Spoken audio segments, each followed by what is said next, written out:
It looks like there are many people logging on right now, so we'll wait just a couple more seconds to get started today. Glad you could join us.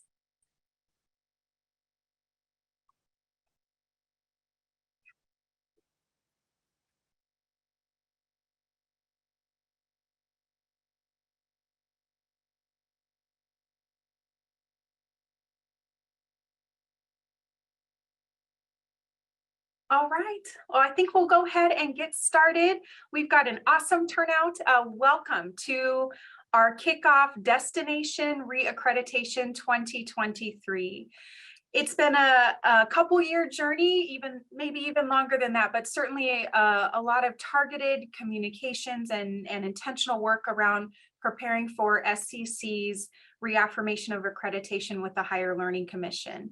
We are officially 6.5 months out from our 10-year site visit, and lots of exciting things going on. And today marks a very special occasion in kicking off some monthly webinars, monthly exercises, opportunities to engage in preparing for our evaluation in April of 2023. Crystal Holman, SCC's Associate Director of Marketing and Communications, is going to dig into those details here at the second part of today's presentation. I just want to thank you again so much for joining us today, for being invested in SCC's future as it relates to our accreditation relationship with the Higher Learning Commission. This session is recorded. Feel free to send questions through the chat, and Crystal or I will be able to monitor those. Today's kickoff is all about Criterion 1, which is SCC's Mission in Motion.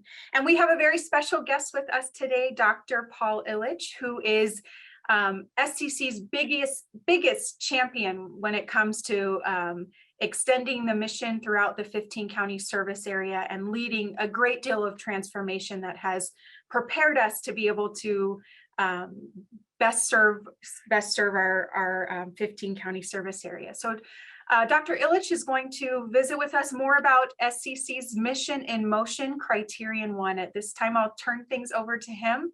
Thanks again for joining us. And Dr. Illich, you are muted.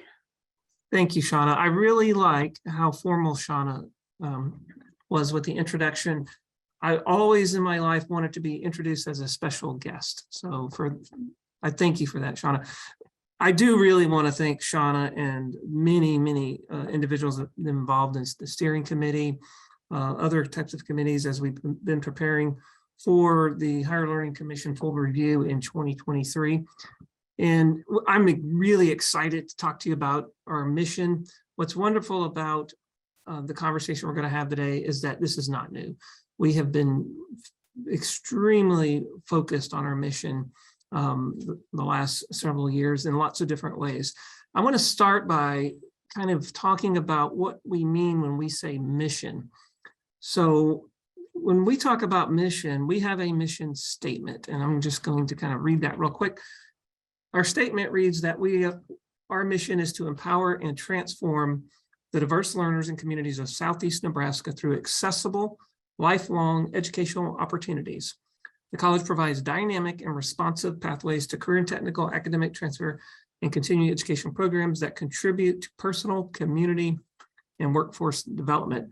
Now, that is our mission statement, and that very clearly lays out kind of why we're here. But our mission is much more than the statement. We have a vision that very clearly lays out exactly where we're going. We have core values that remind us what we need to be focused on as we carry out our mission. And then, probably most importantly, we have very specific strategic goals and objectives. Without that, the mission statement is not going to be what we would call operationalized. So actually, if you look at the criteria, we call it 1A, it states that the institutional mission is articulated publicly and operationalized throughout the institution. So I want to spend just a little bit talking about what does that mean? How do you operationalize your mission? Well, we do it with our 9 different goals that lay out exactly, and we have, I think, over 60 objectives. Those are all designed to operationalize our mission, which means it allows us to define it and create very specific functions to achieve the mission. Now, you might say, well, Dr. Illich, that's great, but how do I operationalize? What about me? And I love it if you ask that question, because that's a very important question for lots of different reasons. But everyone at the institution is operationalizing. I would argue everyone is operationalizing the mission statement, but it may not be real obvious how that is happening. So I was preparing for this webinar and I thought, how is it that I could sort of give everyone some an exercise or a challenge to help you actually see it in a very material way. And there's a very simple sort of idea that I had. You can take a piece of paper, but if you're a person that really likes to use the technology, you can use Excel. And what you can do is basically you're going to make a box, and you're going to have however many columns as you want in that box. So let's say you have 10 columns. And then in the first column going down, whatever number of rows you want to have, we'll start with the mission statement itself. And what I'm challenging you to do is to create your own personal, and I just made up this name, operationalized mission matrix, which just means you're going to have some columns, and I want you to put at the top of the columns all the things that you do on a daily basis, and not everything, but just some of the main things that you do. So let's say you're in maintenance. So put some of the things that you do daily as someone involved in maintaining our facilities. Let's say you're in Amy Jorgen's area, and a lot of what you do relates to accounting practices. You could put all of those daily things. If you're in admissions, you'd put things out. If you're a faculty member, you would put what you do on a daily basis working with students. If you're an administrator, you put down what you do on a daily basis. So the idea is that you would have on the top all the different things you do. Now, what I would want you to do is look at the mission statement in this case, and look for keywords. And we can all have different operationalized mission matrix, but just look at some of the keywords that speak to you. So for example, empower. That might be a word that you want to put on the first column going down the rows. The next one, you might put transform. You might put diverse learners. You might put responsive pathways, academic transfer, career. And we're just going to put that going down the rows on the left side of your matrix. And then you're going to look at the top and go to your first sort of activity that you do on a daily basis, and just go in and think about, reflect on how what you do daily connects to these keywords in the mission statement. And when you do that, just check a box. And then what you should end up with is a box or a matrix that has checks where things line up. And what that's going to allow you to do is to really see how you connect to the actual mission statement of the institution. And I really want this to be a personal experience for you.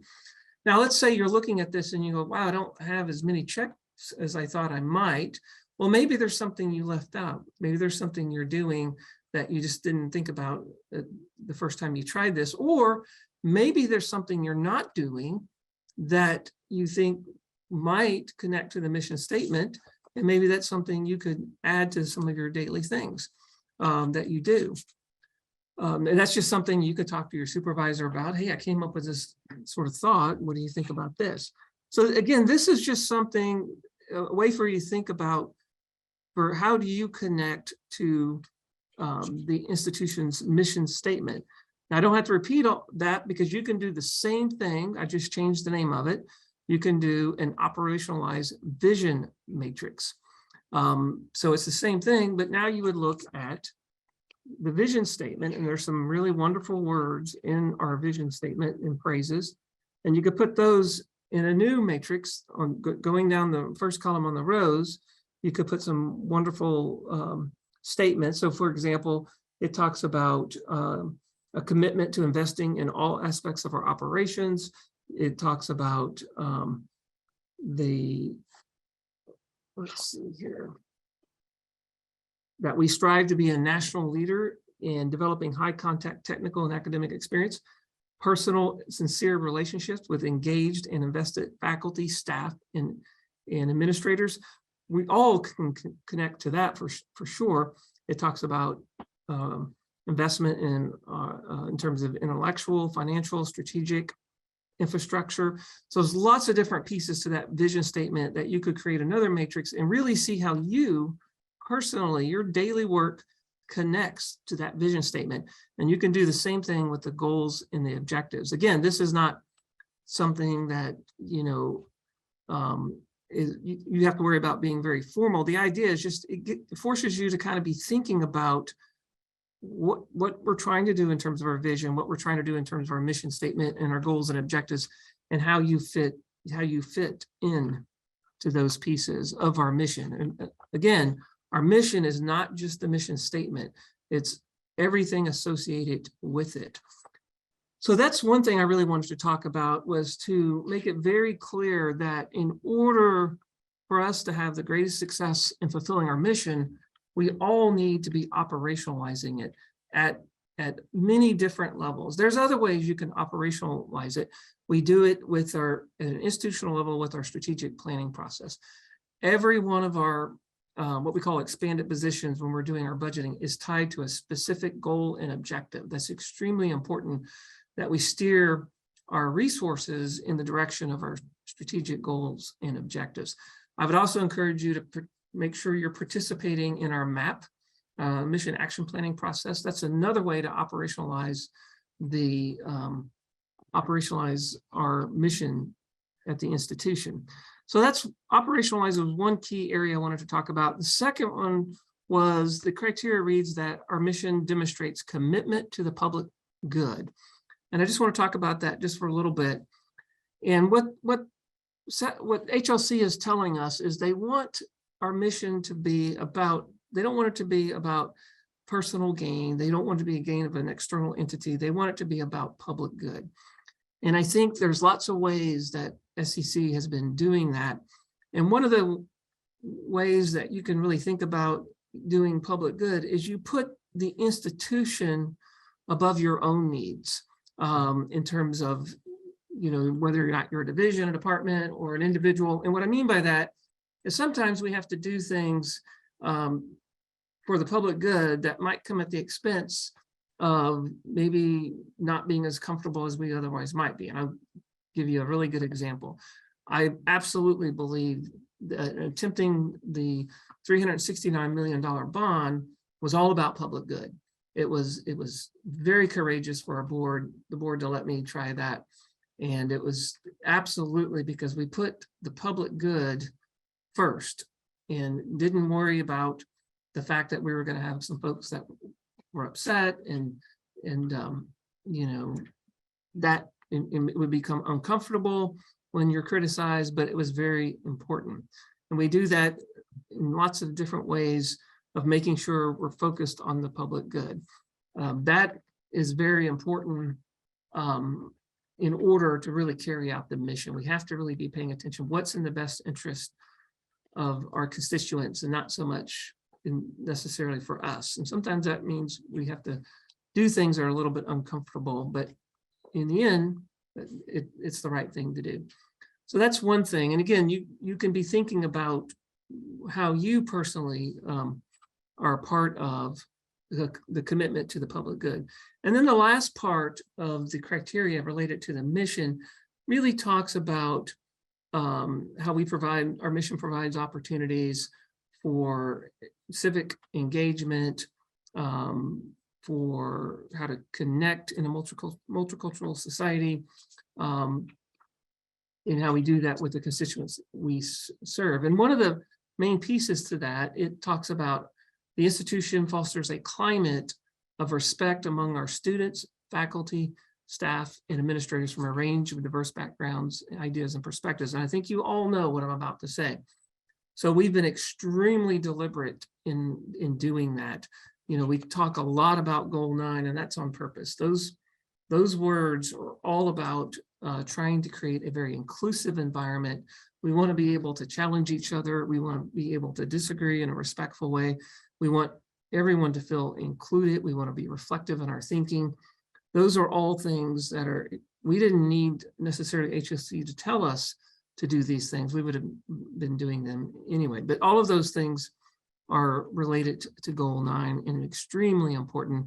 I just gave a presentation. I was at a conference and I was talking about all the transformation that we have made in the last few years. And what I really focused on, and I believe this, that to do the types of things we've been doing, you have to start with the culture. You have to have a culture that is embracing change and expects change, but also a culture that can be reflective in our thinking. That is absolutely vital part. That's a huge part of our mission. And one of the things that when we think about a student, serving a student coming and paying tuition, they're not just paying for an enhanced knowledge base. They're not just paying for a particular skill. They're also paying for life skills. And I think Goal 9 with our new sort of quality initiative onboarding process that we have in our embedded EI skills that we have in our classes, that's all part of our mission. So I think we've got a great story there. I would tell you that the mission, knowing the mission, I would encourage you, when you do those matrix, just tape them up somewhere, put them up on your wall. I've got all types of things on my wall. And I think that'll help you, not only will help you see how you connect, but probably more importantly, it'll give you a sense of control. So I think that's a wonderful thing to have in your life, is a sense of control. So if you know that you're part of this broader mission and this incredible mission to give everyone access to the life-changing benefits of higher education, that's powerful. And of course, that's empowering. So, when you read that mission statement, it's not just about the constituents we serve, it's also about you as an SEC employee. We are just being part of this is empowering and transforming. So I encourage you to think about how, if you're thinking about your connectedness to our mission statement, that's going to give you a wonderful sense of control you might not have otherwise. You might say, well, what I do is sort of disconnected from, the main purpose of the institution, but it's not. It is connected, but you have to do a little bit of work to see how that connection happens. But it's very personalized. Everyone, I wouldn't expect anyone, even within the same department, is going to have the same matrix. They're all going to be a little bit different. So those are a couple of things I really wanted to talk to you about. I also wanted to thank you. You heard Shauna thanking some folks, but I really want to make sure everyone knows how much I appreciate the work we've been putting into the institution. It's been a lot of work, and it's been hard work, but I think that it's absolutely worth it. When the return on investment is not something, in this case, I would worry about measuring. We know that it's happening. We know that when we are working directly with students, it's almost instant return on investment when you make that connection. And one of the things that I like to do is something called the favorite game. And what I mean by that is to think back about some things that maybe happened recently, or an accomplishment or an adventure, and think about what was something that I really enjoyed about it, or was one of my favorite things about that particular situation. And so let's do the favorite game with vision statement. Since I'm in a webinar and I don't really have anyone interacting with me, I'll get to go first. So my favorite, and I'm looking at my vision statement, my favorite sentence in the vision statement is the one that reads, SEC strives to be a national leader in developing high contact technical and academic experiences, and this is my favorite part, through personal and sincere relationships with engaged and invested faculty, staff, and administrators. So again, you might have a different favorite, and that's great.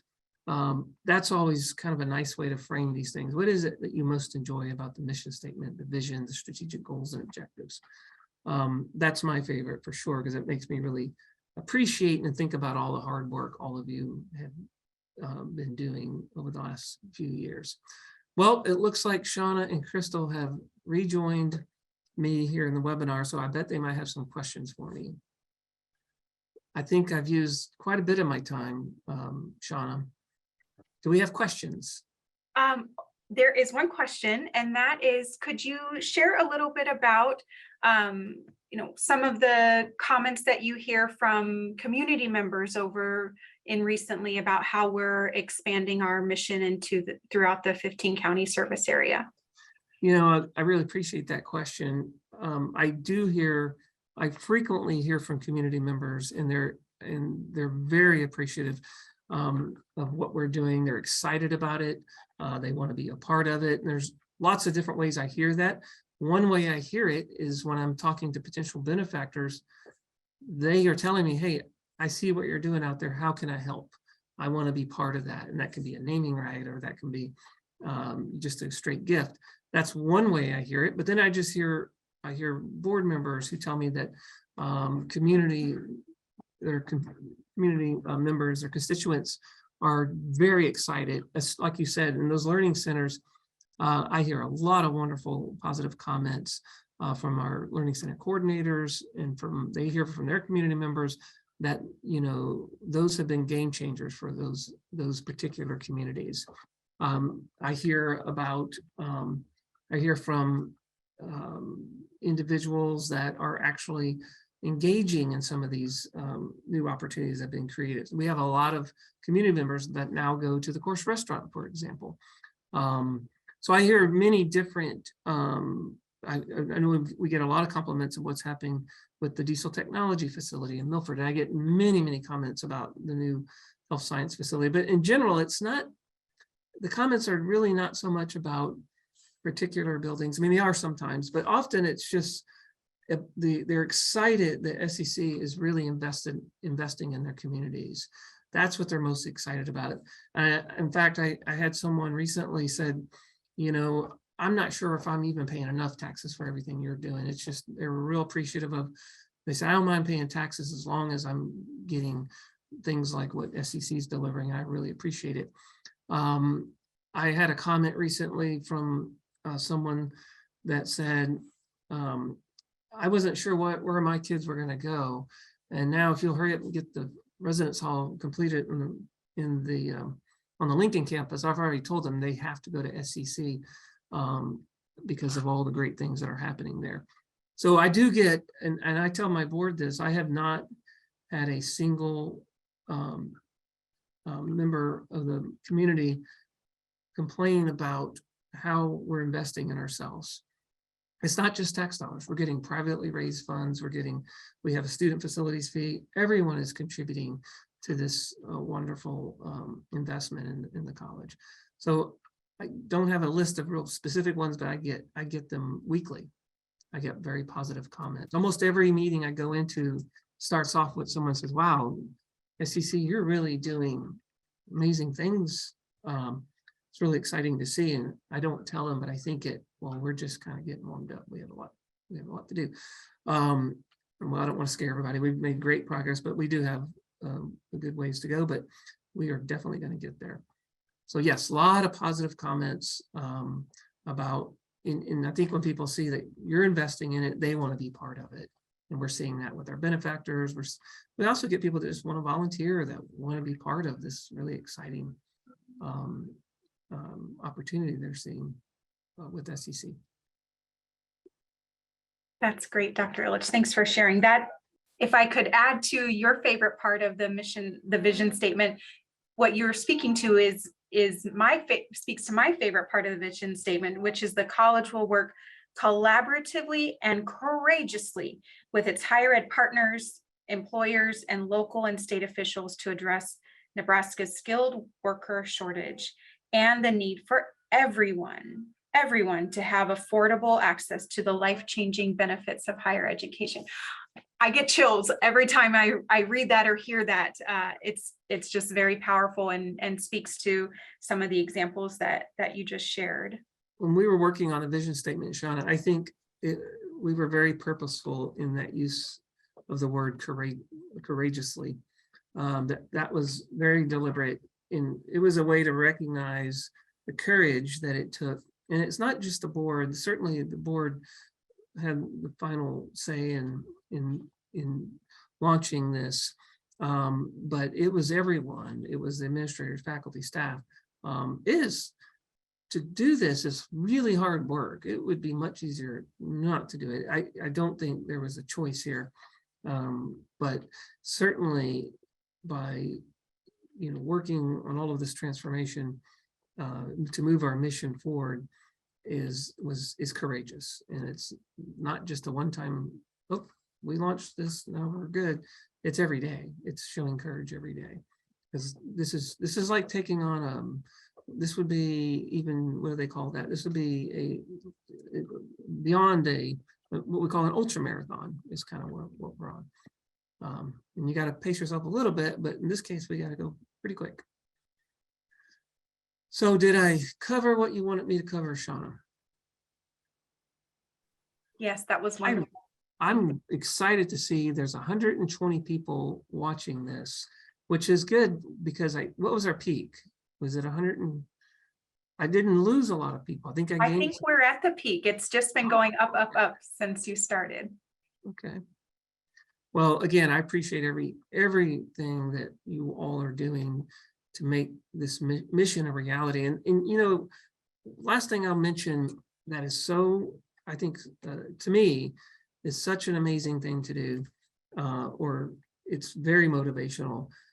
Whether you're on the Beatrice campus or the Milford campus or the Lincoln campus, if you can get out of your office here and there and you're just walking around, maybe grab something at one of the cafe spaces or bookstore, just watching the students. When I first came here in 2014, especially the Lincoln campus, it was completely a commuter campus.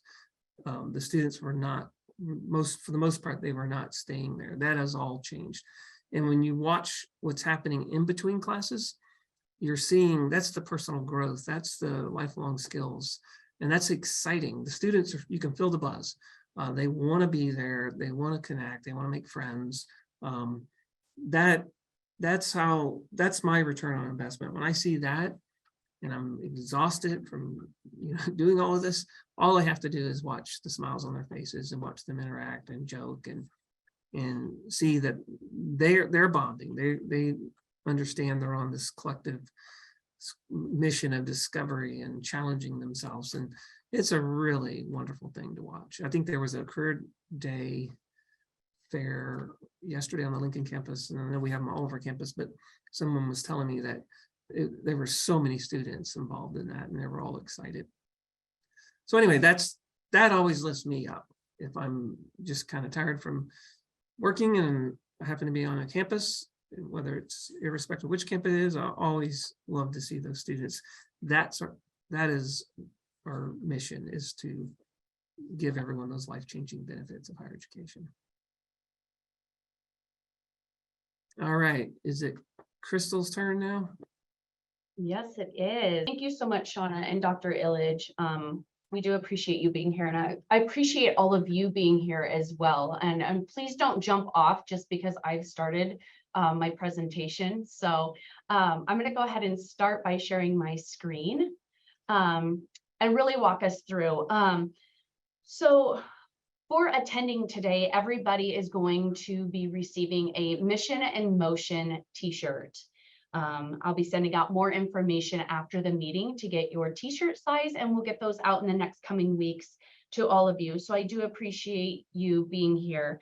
And also after today's Zoom meeting, an all staff email will be going out with this recording, and it will give everybody an opportunity who was unable to watch this live to be able to watch it and also answer a question to be able to earn a t-shirt as well, along with the accreditation website link and additional information as well. So we're taking you on a destination HLC Re-Accreditation 2023. And like Shauna said, HLC will be visiting us in the latter part of April. So we welcome you to this journey. As we take this journey, I want everybody to experience an adventure that empowers you to not only understand what HLC is, but also why HLC is important to SCC.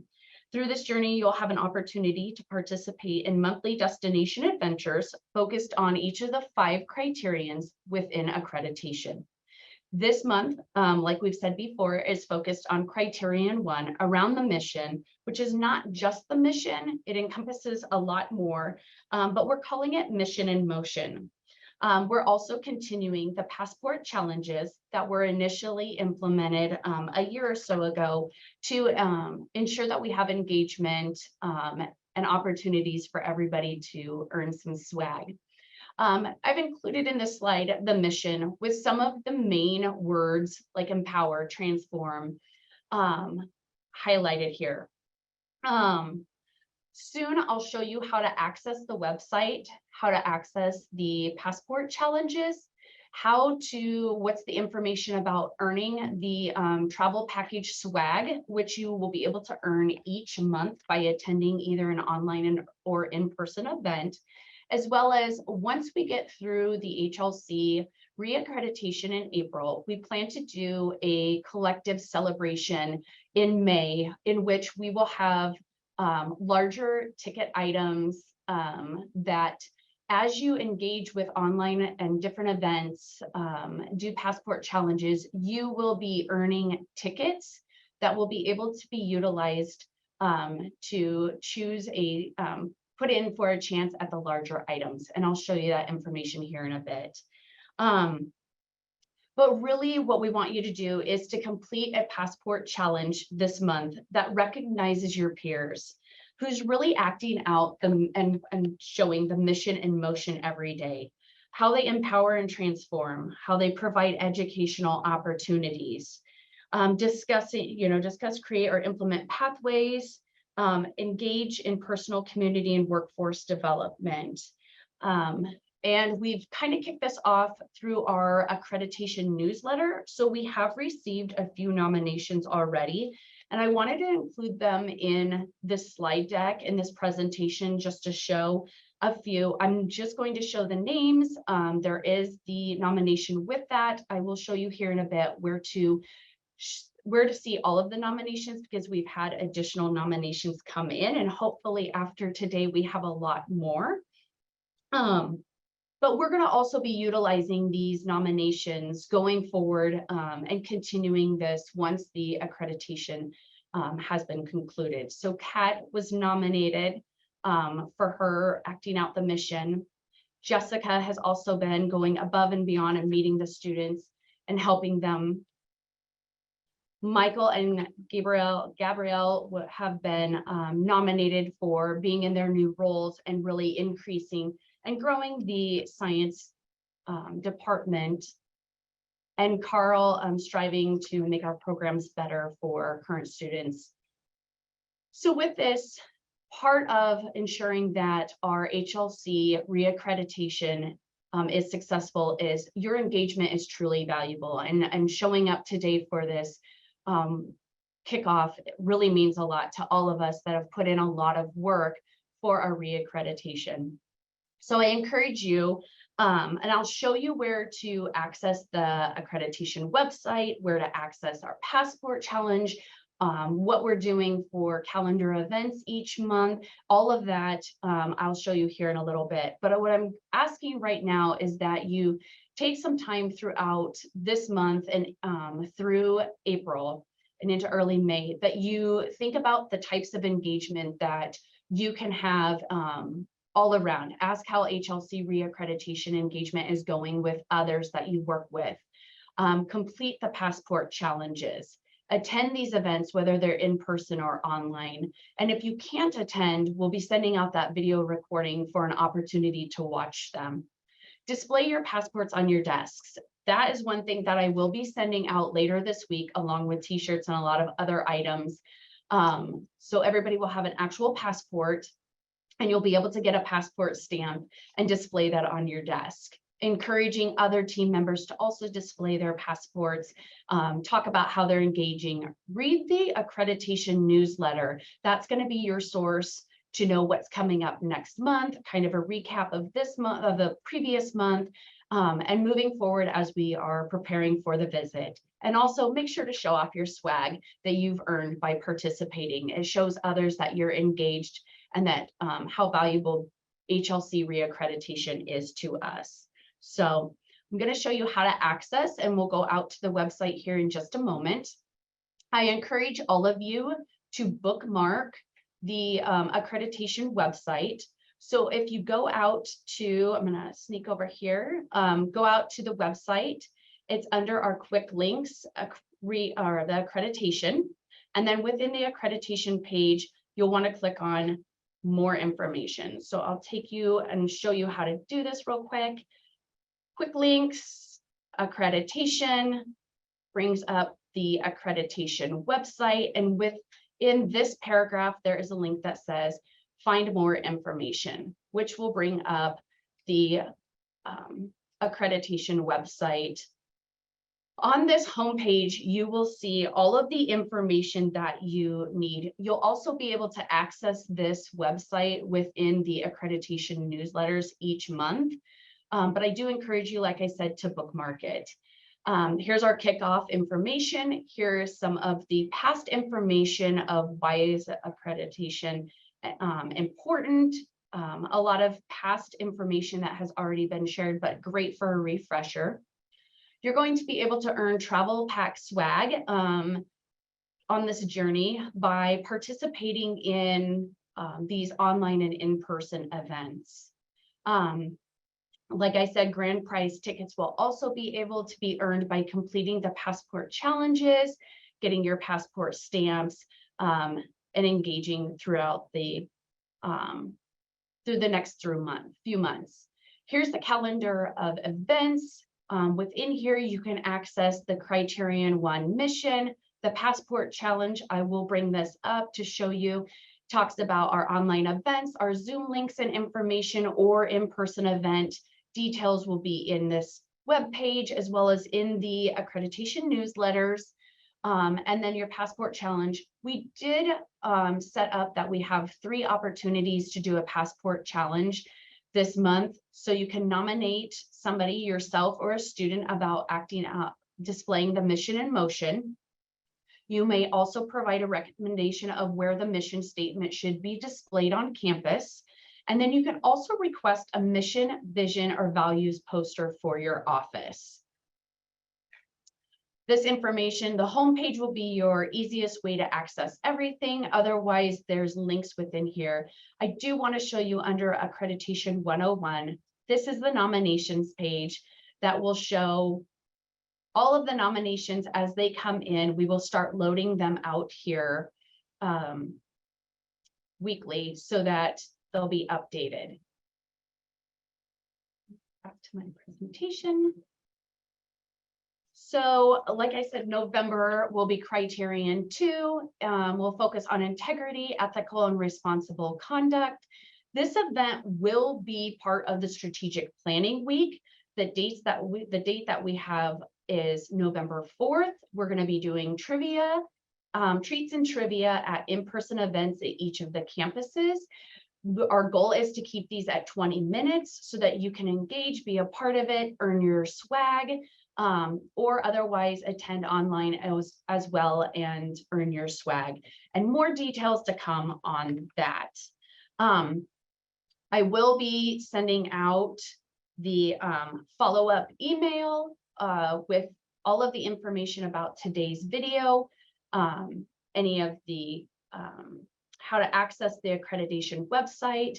We'll also be sending out the actual passports to you and additional fun materials. So